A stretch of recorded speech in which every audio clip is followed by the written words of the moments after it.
हम पेन्हले बानी नए का जमाना के ड्रेस। अरे काहे तू देख के कर मूड तू फरेस। ए दिली वाली तू ही लाल किला हऊ का। ए दिली वाली तू ही लाल किला हऊ का। तोहर आँख नीला नीला बा तू सीला हऊ का। तोहर आँख नीला नीला बा तू सीला हऊ का। तो हेलो दोस्तों, कैसे आप सब? आई होप आप सब अच्छे होंगे, मस्त होंगे और अपने काम धंधा में व्यस्त होंगे। तो दोस्तों, आज का प्यारा सा ब्लॉग वीडियो में आप सभी को स्वागत है। तो दोस्तों, आज फिर तुम्हारा भाई एक और गाना लेके आया है, सीला हो का, मनी मिराज का। बहुत ही शानदार ट्रेंडिंग वाले गाना है। तो गाइस, ये गाना आज हम गाने वाले हैं। तो आप लोग इस वीडियो पे जरूर बने रहिएगा और आप लोग इस गाने को जरूर देखिएगा शुरू से लास्ट तक, और वीडियो को स्किप मत कीजिएगा क्योंकि ये गाना हम अपने आवाज़ों में गाने वाले हैं। तो गाइस, इस गाने को आप लोग जरूर देखिएगा और हमें सपोर्ट कीजिए। आप लोग सपोर्ट कीजिएगा तभी तो हम अच्छे गाने, अच्छे कंटेंट जो है हम आप सभी को दिखाने का कोशिश करेंगे और गाने गाकर अब खुद सुनाएंगे अपने आवाज़ों में। तो दोस्तों, चलिए ये गाना हम स्टार्ट करने वाले हैं, सीला हो का। तो आप लोग इस वीडियो को ज़रूर देखिएगा।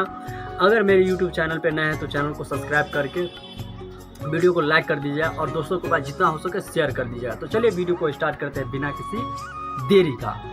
सीला हऊ का बेबे, सीला हऊ का।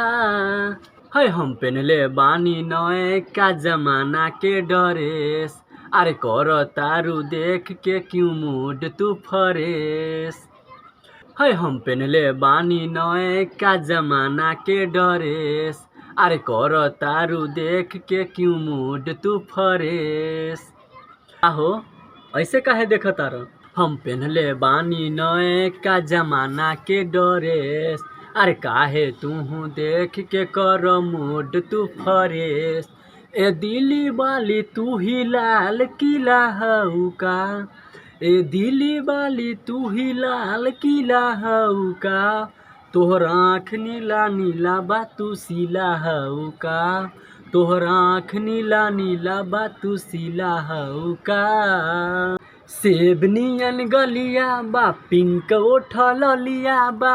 मारता जान तोहर कान के कनबलिया बा। हाँ हाँ हाँ हाँ। अरे सेब नियन गलिया बा, पिंक ओठल लिया बा। मारता जान तहर कान के बलिया बा। हाँ हाँ हाँ हाँ। बाकी चढ़ल जवानी बा, करब माना मानी। लगा देव पानी में आग हम। बाकी चढ़ल जवानी हम करब माना मानी। लगा के आग पानी में बनाइब हम कहानी। लगा के आग पानी में बनाइब हम कहानी। अरे चावल सिझा के देलू गरम पतीला हऊ का। अरे चावल सिझा के देलू गरम पतीला हऊ का।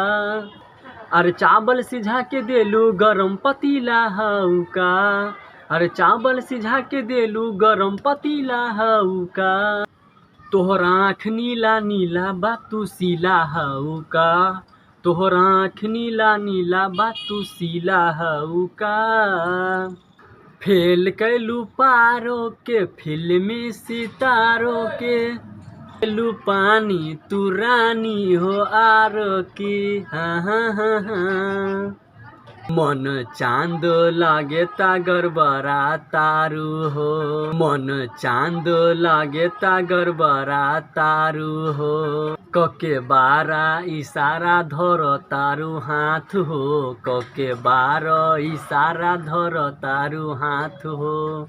कि कबो कुछ बोलोलू नसीला हऊ का। कि कबो कुछ बोलोलू नसीला हऊ का। तोहर आँख नीला नीला बा तू सीला हऊ का। तोहर आँख नीला नीला बा तू सीला हऊ का। तो दोस्तों, ये गाना आप सभी को सुन के कैसा लगा हो? अगर अच्छा लगा हो तो इस भाई को सपोर्ट कीजिए, वीडियो को लाइक कीजिए, चैनल को सब्सक्राइब कीजिए अगर मेरे यूट्यूब चैनल पे हैं, और दोस्तों के पास शेयर कीजिए। तो चलिए फिर मिलते हैं नेक्स्ट धमाकेदार सॉन्ग के साथ में नेक्स्ट ब्लॉग वीडियो में। तब तक के लिए इतना ही। जय हिंद।